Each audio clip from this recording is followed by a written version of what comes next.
bueno, podríamos hacer un recordatorio de la parte general de pruebas, en el que decíamos, estas se detallan en el artículo 776 sobre cuáles son las pruebas que son admisibles en los procesos laborales, y este nos dice que son la confesional, la documental, la testimonial, la pericial, la inspección, la presuncional y la instrumental de actuaciones.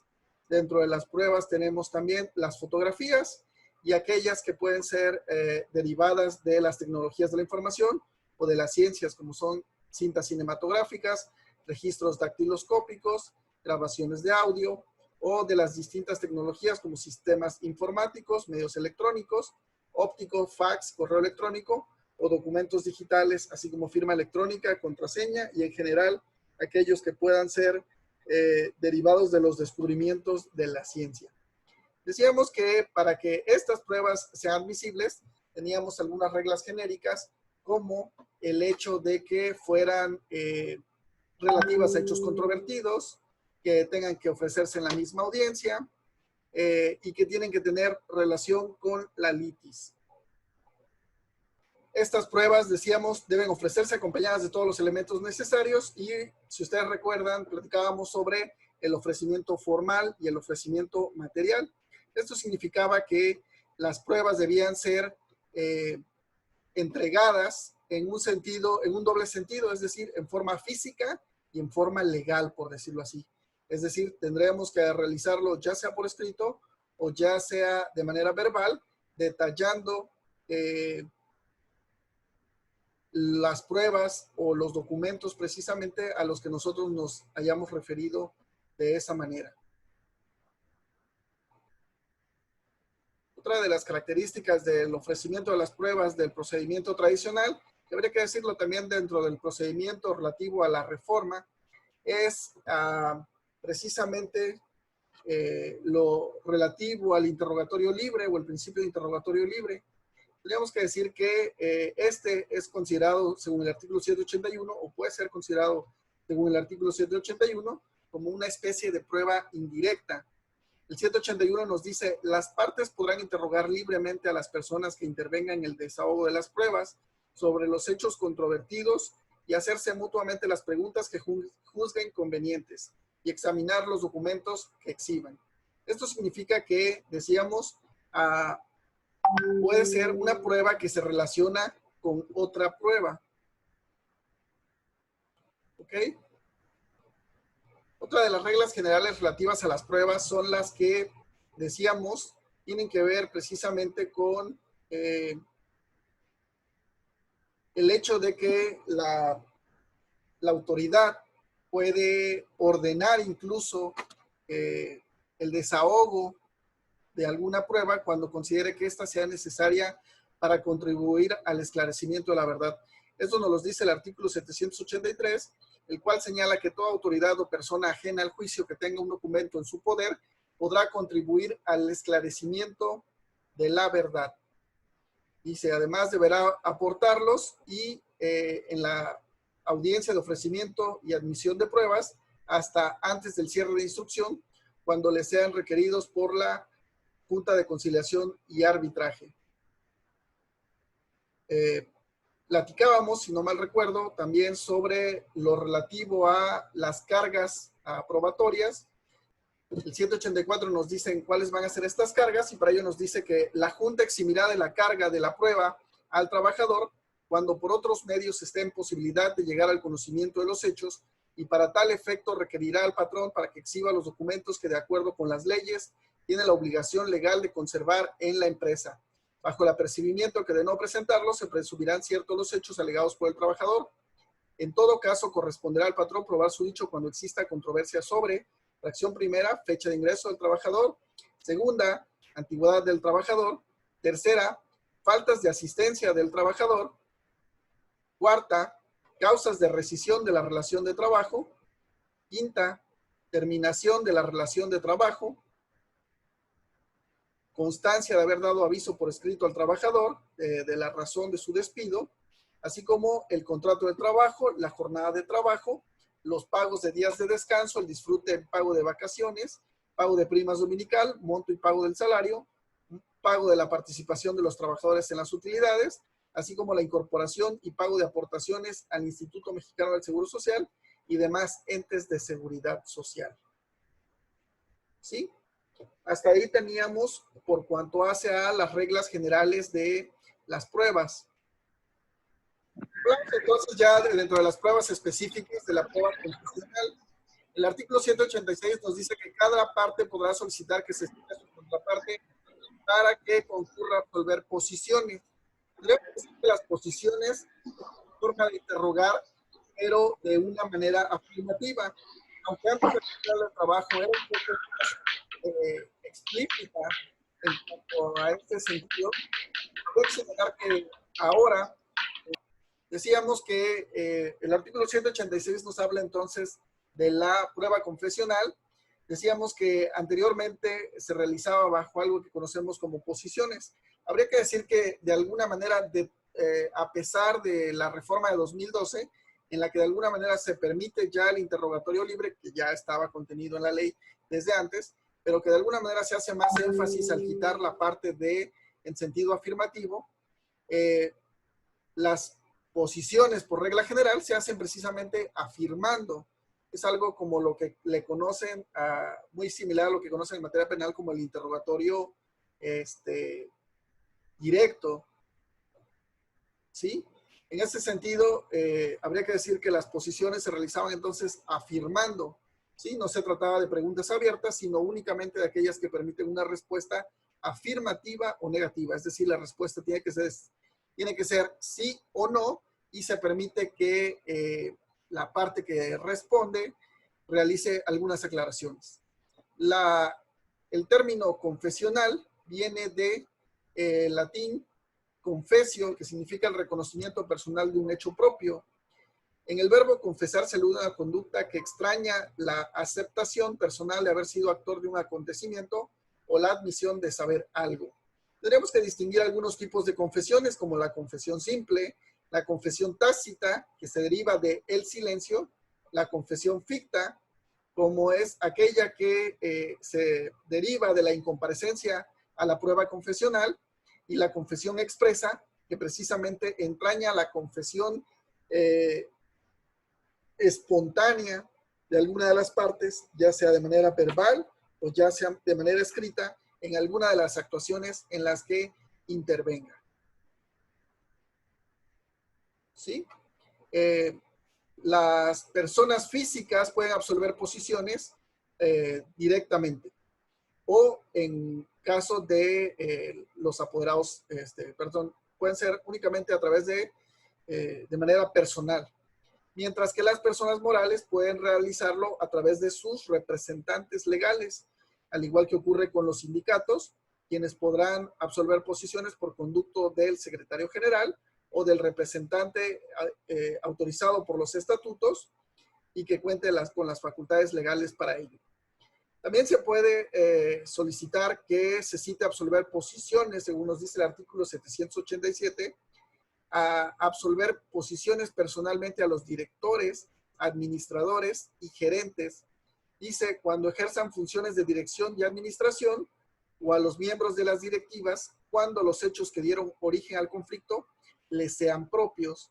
Esto es lo que se conoce en la doctrina como la confesional para hechos propios. ¿Sí?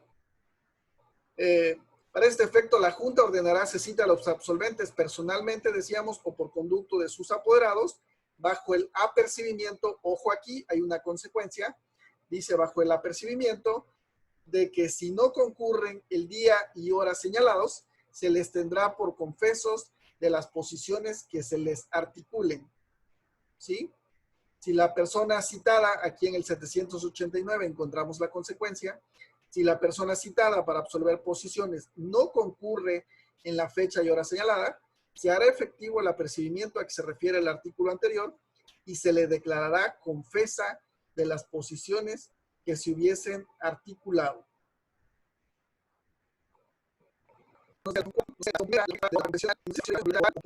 A ese escrito que contenga esas pruebas normales de datos posibles. Quizá de manera se hacen constar en el acta relativa de la audiencia y bueno, pueden formularse libremente. Decíamos, aquí en la fracción segunda encontramos, decíamos, esta distinción relativa a la forma de los dos. Decía que era afirmativo. Ahora vamos a formular, dice, pero blancos son no valiosas o inútiles, y las valiosas inútiles. Siendo las valiosas son las que tienen urgencia del que ha de responder. Esto normalmente sucede cuando una pregunta responda, no importa qué se responda, porque la respuesta parecería tanto afirmativa como negativa, ¿sí? Y en ese sentido, una pregunta podría ser insidiosa. Por ejemplo, cuando alguien diga que usted omitió realizar un pago, ¿no? Si decimos sí, significa que sí omitió, y entonces la respuesta sería confusa. Si respondemos no, significa que no realizó el pago. Entonces, no importa si se responde sí o se responde no, y por lo tanto esa es una pregunta insidiosa. Luego tenemos las preguntas inútiles o las posiciones inútiles, y decíamos que son aquellas que versan sobre hechos que ya han sido confesados o que no están en contradicción con alguna prueba o no existe controversia.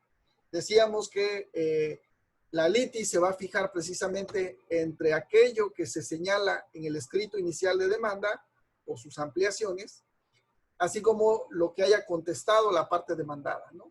Entonces, entre las acciones y las excepciones es donde nosotros podemos fijar la litis, y en consecuencia las posiciones que se formulen tienen que estar orientadas precisamente a esos extremos.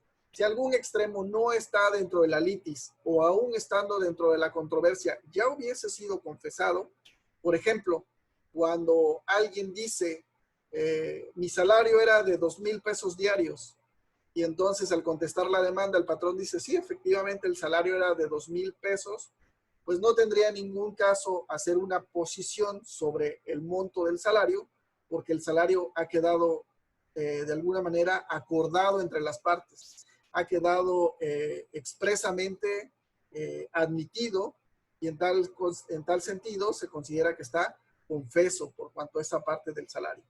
Y por lo tanto sería inútil, no tendría ningún caso más que el desgaste del tiempo de la autoridad y los recursos de las partes, admitir una posición sobre ese punto, ¿sí? Luego nos dice la fracción tercera, el absolvente deberá identificarse con cualquier documento oficial y bajo protesta de decir verdad, responder por sí mismo sin asistencia. No podrá valerse de borrador de respuestas, pero sí se le permitirá que consulte notas o apuntes si la Junta, después de conocerlos, resuelve que son necesarios para auxiliar su memoria. Nos dice la fracción cuarta, cuando las posiciones se formulen oralmente, se harán constar textualmente en el acta respectiva. Cuando sean formulados por escrito, este mandará agregar a los autos y deberá ser firmado por el articulante y el absolvente. Según recuerdo, habíamos platicado de manera somera sobre este punto y decíamos que las firmas son relativas a los documentos precisamente porque le dan certeza. Estas firmas que se calzan a la diligencia de la prueba, del desahogo de la prueba confesional, dan certeza precisamente porque decíamos el principio de inmediación no es un principio propiamente que se establezca en la Ley Federal del Trabajo, aunque se sobreentiende de sus disposiciones procesales, pero no es un principio como tal que se establezca en la Ley Federal del Trabajo, sino precisamente hasta mayo del 2019. Es decir, la reforma del 2019 ya impone ahora sí al juzgador, impone al tribunal del Poder Judicial, que es el que va a resolver las controversias laborales, sí impone ahora el deber de dar legalidad de lo que ocurre en la prueba confesional. Pero como en el procedimiento anterior ello no sucedía, pues de alguna manera es necesaria esta firma precisamente de la diligencia que le va a permitir que tenga certeza. Decíamos, las posiciones serán calificadas previamente cuando no reúnan los requisitos a que se refiere la fracción segunda y la Junta desechará sentando en autos el fundamento. Esta calificación, decíamos, es oficiosa por parte de la autoridad y no permite, al menos en la praxis, no permite que la autoridad realice o otorgue uso de la voz a las partes para pronunciarse respecto de la admisibilidad de las posiciones cuando decíamos o podemos ver que en materia penal ello sí ocurre. En el nuevo procedimiento laboral, desde luego, sí será posible esta, opción de interpelar a las contrapartes en el sentido de decirles por qué y señalarle al juzgador la razón del por cual tal posición debería ser desechada. Sin embargo, en el procedimiento tradicional hasta este momento, en muchas ocasiones la Junta no permite que se interpele a la contraparte y únicamente lo que hace es de mutuo propio hacer la calificación de las posiciones y bueno, sobre esa calificación que en todo caso realice la autoridad, no existe, decíamos, recurso. Como nosotros recordamos, el procedimiento laboral es un procedimiento uninstancial que carece de recursos y de los medios idóneos para poder revocar algún acto de la autoridad y en consecuencia solo tenemos la vía extraordinaria, que sería el juicio de amparo en sus fases directo o indirecto según corresponda. Luego, en la fracción sexta nos dice, el absolvente contestará las posiciones afirmando o negando, pudiendo agregar las explicaciones que juzgue convenientes o las que pida la Junta. Las respuestas también se harán constar textualmente en el acta respectiva y si el absolvente se niega a responder o sus respuestas son evasivas, la Junta de oficio o a instancia de parte lo apercibirá en el acto de tenerlo por confeso si persiste en ello. ¿Sí? Esto es muy importante porque habría que decir que lamentablemente en la práctica se da algo que no tendría que ser en un sentido necesario, pero que bueno, se realiza también en muchas otras materias y a lo que se le conoce como preparación. Esa preparación que puede ser de testigos o que puede ser de absolventes y que no tiene por objeto otra cosa más que precisamente eludir la probabilidad de preguntas o repreguntas que les fueran formuladas y en ese sentido, de alguna manera, las personas que van a deponer ante la autoridad ya van preparadas precisamente con lo que tienen que decir. Habría que decir que hasta hace algunos años era muy frecuente que cuando las personas absolvían posiciones, en el caso de las partes actoras, señalaran sí o no y decían, y me remito a mi escrito de demanda, ¿no? Y entonces esa remisión a la demanda, pues desde luego que constituía una evasiva a la pregunta y bueno, las autoridades por mucho tiempo evitaron pronunciarse sobre ese respecto. Al día de hoy habría que decir que la jurisprudencia es abundante en el sentido de que cuando una persona responde a través de una remisión, como podría ser la remisión al escrito de la demanda, o en su caso, por cuanto hace al demandado, la remisión al escrito de contestación a la demanda, desde luego es una respuesta evasiva. ¿Qué significa esto? Que cuando el juzgador, cuando la autoridad, cuando el operador laboral tiene conocimiento o presencia una respuesta de esta naturaleza, está obligada la autoridad a percibir al absolvente de tenerlo por confeso. Es decir, tendrá que decirle, responda a la pregunta o en el caso de que no lo haga, le será declarado confeso. ¿Sí? Entonces, cuando se realizaban esas remisiones y el absolvente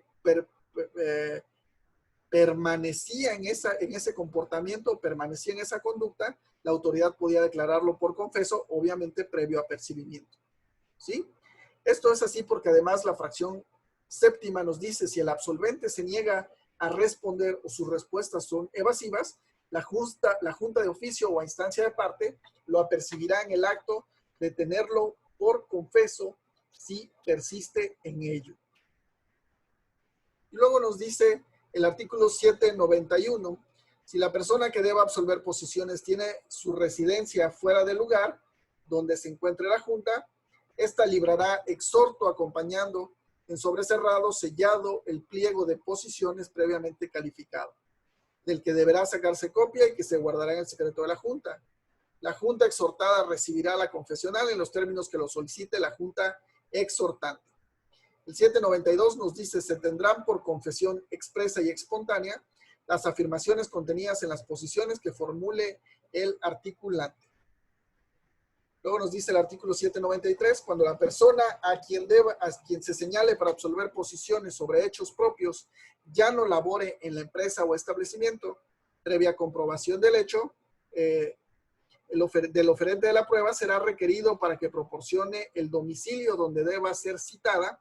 En caso de que el oferente ignore el domicilio, lo hará del conocimiento de la Junta antes de la fecha señalada para la celebración de la audiencia de desahogo de pruebas.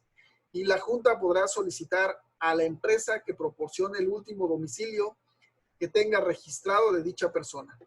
En el supuesto que la persona a que se refiere este artículo haya dejado de prestar sus servicios a la empresa por un término mayor de 3 meses, la prueba cambiará su naturaleza a la prueba testimonial. Esta parte es muy importante porque incluso en la materia burocrática suelen presentarte este tipo de circunstancias, porque la materia burocrática es una materia en la que existe muchísima rotación del personal.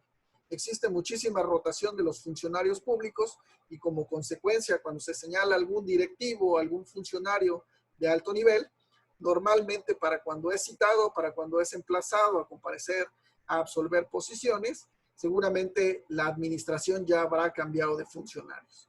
En ese sentido, decíamos, la naturaleza de la prueba cambia, pero no solo ello, sino que el artículo 793 nos va a dar las pautas precisamente para realizar esa posible citación al absolvente que ahora va a ser testigo para hechos propios. Y esto es importante, decíamos, porque ustedes podrían decir, bueno, ¿y qué tiene que ver la materia burocrática con la Ley Federal del Trabajo? Bueno, si ustedes revisan en el caso de nuestra entidad federativa de Veracruz, encontrarán que la Ley Estatal del Servicio Civil no posee en su apartado procesal un apartado relativo a las pruebas o a su desahogo. Y por consecuencia, la propia Ley Estatal del Servicio Civil ordena que se esté a la supletoriedad. Y en este sentido, la Ley Federal del Trabajo se convierte en una norma supletoria y por consiguiente, estas reglas del artículo 793 son aplicables aún en la materia burocrática. Y decíamos, esto es interesante porque en la materia burocrática hemos observado que cuando el tribunal advierte que algún alto funcionario ya no se encuentra laborando para la dependencia, es muy frecuente que el tribunal otorgue un plazo de 3 días a la parte demandada, que en este caso es la dependencia, para que acredite si el trabajador al que se cita absolver posiciones, labora o no labora.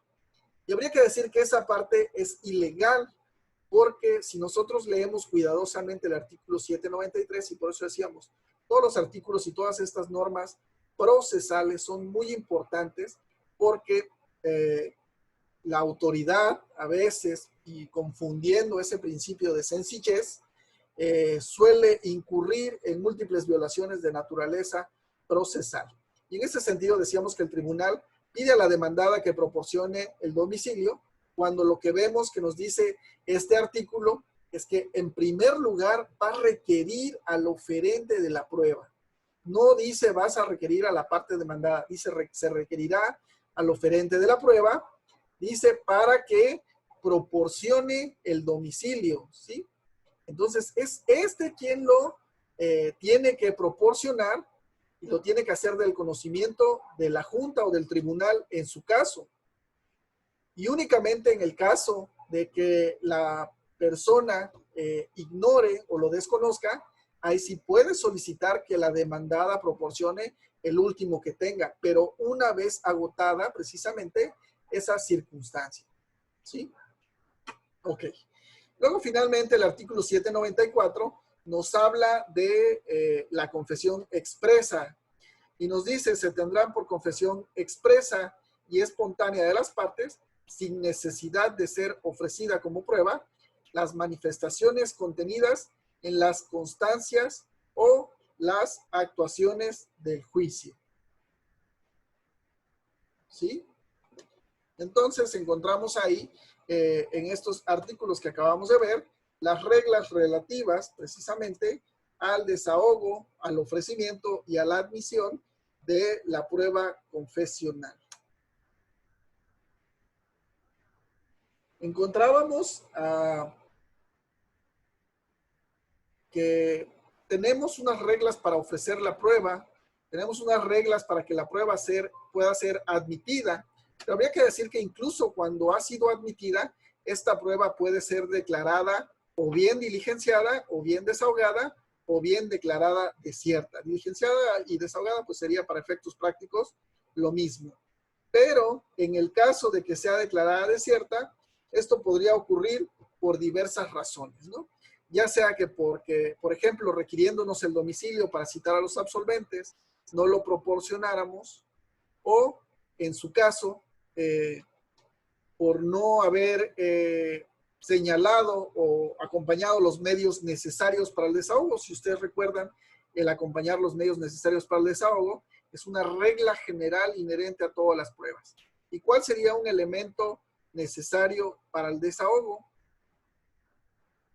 En el caso de la prueba confesional, acá en el chat que alguien se manifieste, alguien que nos pueda decir cuál sería un elemento necesario para el desahogo. La respuesta a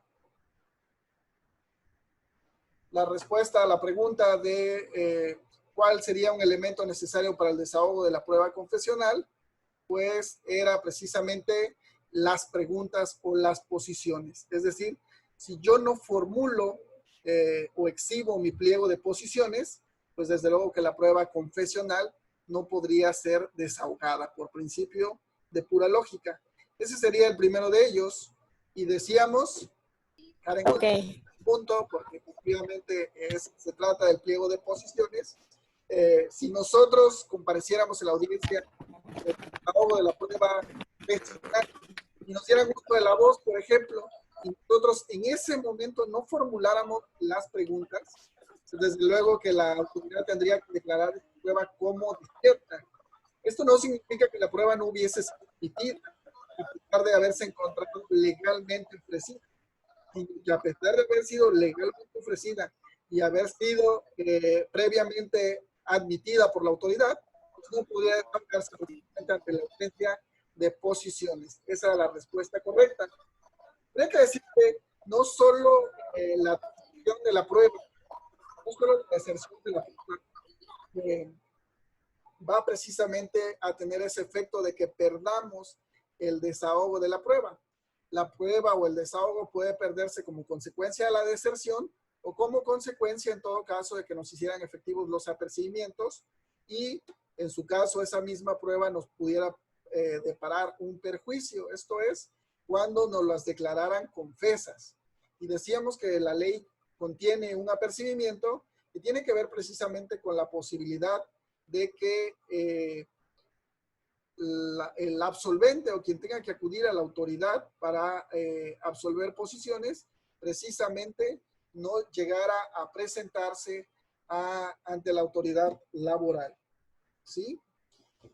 Sin embargo, cuando ese tipo de situaciones ocurran, nosotros tenemos una posibilidad que se contiene en el artículo 785 de la Ley Federal del Trabajo, que nos dice si alguna persona está imposibilitada por enfermedad u otra causa al concurrir al local de la Junta para absolver posiciones, reconocer el contenido o firma de un documento o rendir testimonio y lo justifica a juicio de la misma mediante certificado médico u otra constancia fehaciente que exhiba bajo protesta de decir verdad, se señalará nueva fecha para el desahogo de la prueba y de subsistir el impedimento, podrá ordenar que el secretario, acompañado por los miembros de la Junta que lo deseen, se traslade al lugar donde se encuentra imposibilitado para el desahogo de la prueba. De no encontrarse la persona, se declarará confeso o por reconocidos los documentos a que se refiere la diligencia, o bien por desierta la prueba, según sea el caso. Vale la pena apuntar que sobre este punto incluso la jurisprudencia se ha pronunciado y la propia segunda sala de la Suprema Corte de la Justicia señaló que este tipo de imposibilidades para concurrir al recinto de la autoridad laboral, ya sea junta, ya sea tribunal, podría ocurrir incluso en el momento del diligenciamiento de la prueba que estuviera señalada, ya sea confesional o testimonial, por lo que en ese caso sería materialmente imposible justificar la imposibilidad, puesto que acontece al momento precisamente del traslado a la Junta. Y por esa razón estima, y lo señala así en una contradicción de tesis, estima que es dable el término de 3 días para poder acreditar la causa por la cual una persona se encuentre imposibilitada, por ejemplo, para concurrir a absolver posiciones. Entonces, para cuando de repente por ahí algún trabajador se les enfermó o algún absolvente de una prueba se les enfermó, pues tenemos, conforme a esa jurisprudencia y conforme al artículo 185, la posibilidad de justificar la incomparecencia.